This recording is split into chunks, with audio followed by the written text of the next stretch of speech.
Donc voici le 6610, donc c'est un tracteur qu'on ne voit pas trop souvent dans les vidéos. Donc je vous le présente rapidement. Donc 6 cylindres, 115 chevaux. Mon père l'a acheté nouveau en 98, le premier tracteur nouveau dont je me souviens. Donc c'était le tracteur de tête pendant tout un moment. Et donc là il approche des 24 ans, 12 000 heures.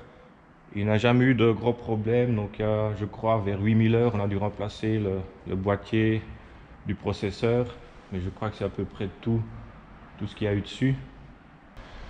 Et donc ici on peut voir qu'il est équipé d'un chargeur, donc du temps où on avait encore de l'élevage, c'était lui, le tracteur avec le chargeur, qui faisait toute la manutention. Donc il tournait tous les jours de l'année, dans la boue, dans la poussière, dans la neige. Donc on n'a jamais vraiment pu lui donner de l'attention vu qu'il tournait tous les jours, donc c'était même pas la peine de le laver. Et donc là depuis 4-5 ans, chaque hiver j'essaye de passer quelques temps dessus pour petit à petit le remettre en état. Donc la première chose que j'ai fait, c'était de repeindre les jantes. Elles étaient complètement rouillées, il y avait l'échappement aussi.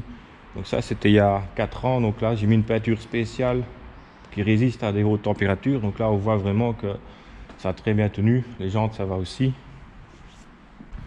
L'hiver d'après j'ai refait tout ce qui était garde-boue devant et derrière. Tout ça c'est nouveau, ils étaient cassés. Donc ça c'est un peu le point faible de ces tracteurs là. Les garde-boue sont en plastique, maintenant c'est de l'acier. Donc ça cassait très vite. Donc tout ça c'est nouveau. Et l'hiver suivant j'ai refait tout ce qui est carrosserie. Donc j'ai démonté tous les panneaux, tout reponcé, enlevé les quelques bosses et repeint et mis vernis pour les voitures dessus. Alors cet hiver-ci il y a pas mal de choses plus ou moins urgentes à faire. Donc il y a quelques fuites d'huile sur la direction. Je viens de voir aussi qu'il y en a maintenant sur le relevage avant. Et je vais remplacer le siège et surtout installer le câblage du GPS. Donc on a vendu le 5R, on a récupéré tout le câblage, donc je vais le mettre là-dessus. Comme ça, on pourra mettre le GPS là-dessus au cas où il y avait besoin. Ici on peut voir, je l'ai lavé hier, donc là il y a déjà une petite tache d'huile. Donc ça vient du vérin de la direction, donc j'ai les nouveaux joints, je vais devoir l'enlever.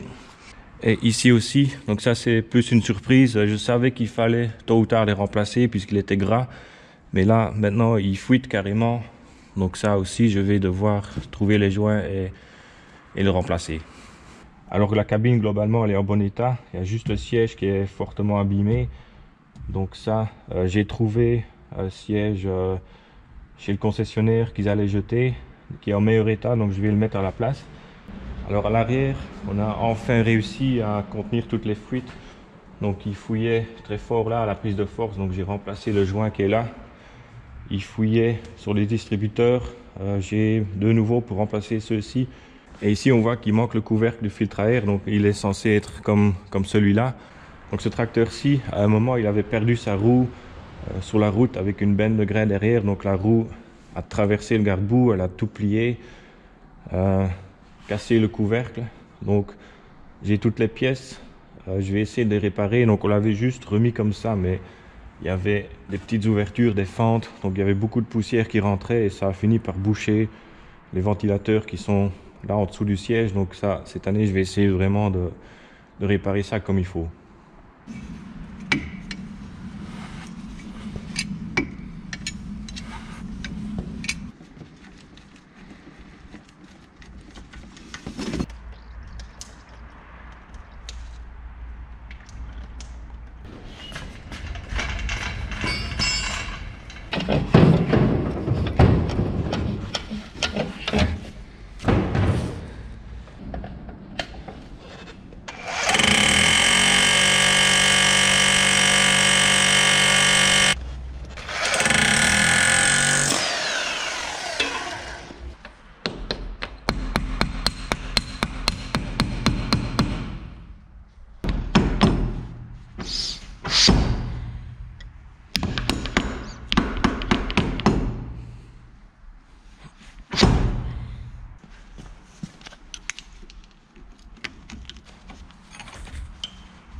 Alors maintenant, je vais faire la même chose avec le relevage avant. Donc j'espère que ce sera plus facile. Donc là, ils perdent tous les deux. Donc là, on voit maintenant deux petites flaques d'huile. Et ça, je ne vois aucune référence dessus. Il n'y a même plus la plaque sur le relevage même. Donc là, je vais devoir les démonter à l'avance et puis on verra quel joint il y a dedans.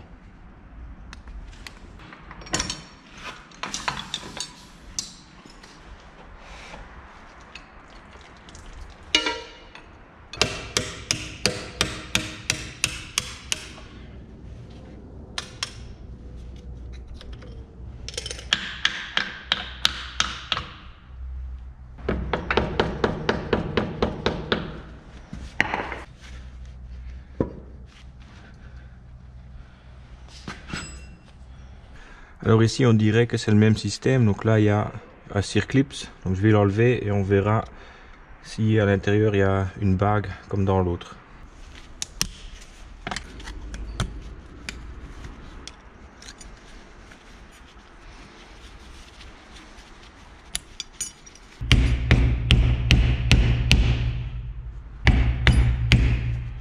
Alors ici j'ai pu repousser le bouchon suffisamment loin pour exposer la bague.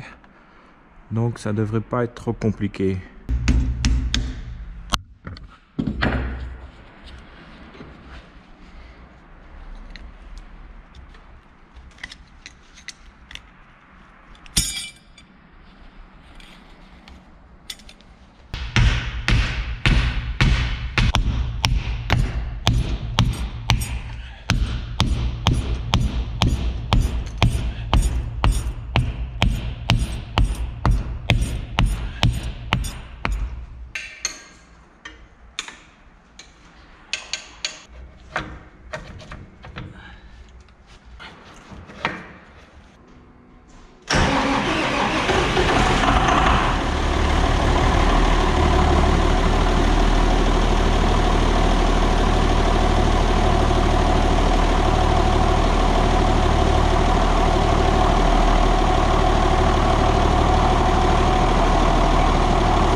Alors voilà, la partie hydraulique est terminée, donc j'ai remonté les vérins sur le relevage, sur la direction. J'en ai profité ici pour remplacer les deux prises hydrauliques. Celle-ci, elle fouillait assez fort et maintenant on voit, c'est un nouveau modèle. Donc ce modèle-ci n'a plus besoin du petit tuyau là pour enlever les pertes. Et j'en ai profité aussi pour réparer une petite fuite sur le retour du carburant vers le réservoir. Donc là, il commençait à avoir du mal à démarrer. Donc c'est pour ça que quand j'ai fait le test, il a eu un peu de mal à démarrer. Mais maintenant, il devrait prendre au quart de tour.